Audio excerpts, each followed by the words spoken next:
और अब खबर कनाडा से, जहां भारत के खिलाफ जहर उगलने वाले ट्रूडो को बड़ा झटका लगा है।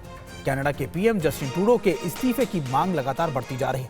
कई विपक्षी दलों ने ट्रूडो के इस्तीफे को लेकर मांग बढ़ा दी है। पार्टी के 7 सांसदों ने भी इस्तीफे की मांग भेजी है और इस्तीफा नहीं देने पर अविश्वास प्रस्ताव लाने का अल्टीमेटम भी ट्रूडो को दिया गया है।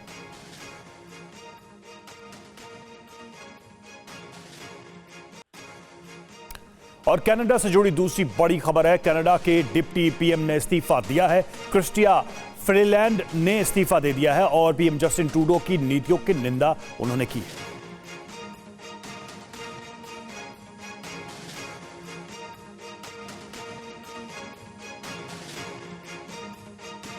तो कनाडा के डिप्टी पीएम क्रिस्टिया फ्रीलैंड ने अपने इस्तीफे में क्या कहा है वो भी हम आपको बता रहे हैं। क्या कहते उन्होंने रिजाइन किया, तो पीएम ट्रूडो की नीतियों से सहमत नहीं है, वो उन्होंने साफ कर दिया।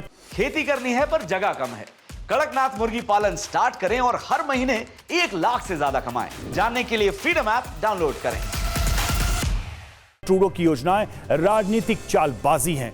क्यों ट्रूडो की सरकार मुश्किल में है, ये भी देखिए। लोकप्रियता में कमी आई है ट्रूडो सरकार के। खालिस्तान प्रेम, अगले साल चुनाव है और अपनी पार्टी में घिरे हैं ट्रूडो। सांसदों ने मांगा है उनसे इस्तीफा। ट्रंप ने भी परेशानी बढ़ाई है ट्रूडो की। 25% टैरिफ लगाने को कहा गया है। तो ट्रूडो सरकार पर दोतरफा संकट नजर आ रहा है, उनकी सरकार के अंदर से भी और बाहर से भी। और लगातार कनाडा में जारी सियासी घमासान के बीच किस पार्टी के नेता ने क्या कहा है ये भी समझ लीजिए। ट्रूडो को तुरंत चुनाव कराना चाहिए, ये उनकी तरफ से कहा गया। और प्यारे कंजर्वेटिव पार्टी के नेता हैं, उन्होंने कहा है और ट्रूडो को इस्तीफा देना चाहिए।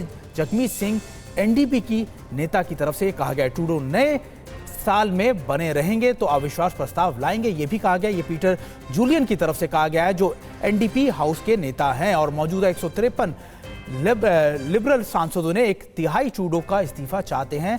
और वेन लॉन्ग लिबरल पार्टी के सांसद की तरफ से यह कहा गया है।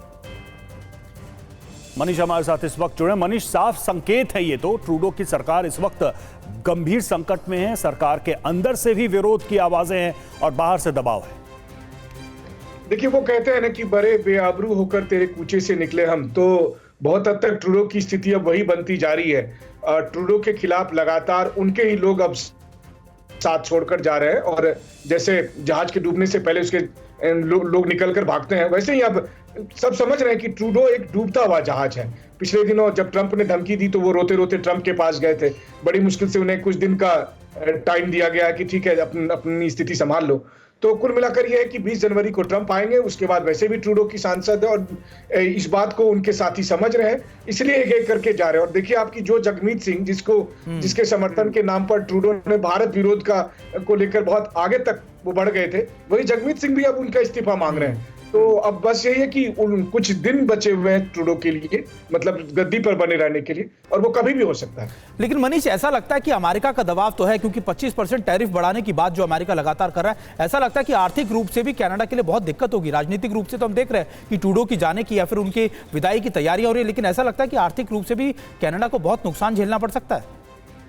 बिल्कुल, कनाडा दिवालिया हो सकता है और इस बात को ट्रूडो समझ रहे हैं। इसीलिए जैसे ही ट्रंप ने 25% की टैरिफ की धमकी दी थी और तुरंत ही वो रोते रोते ट्रंप के पास गए, उनसे बात की। लेकिन ट्रंप तो ट्रंप ही है, ट्रंप मानने वाले नहीं है।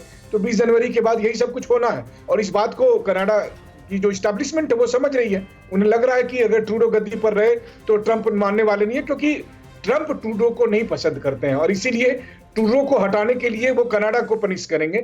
इससे बेहतर है कि ट्रूडो को ही हटा दिया जाए। कम से कम कनाडा का जो पूरा पॉलिटिकल एस्टैब्लिशमेंट है वो यही सोच रहा है। शुक्रिया मनीष आपका हमसे जुड़ने के लिए, हमसे बातचीत करने के लिए।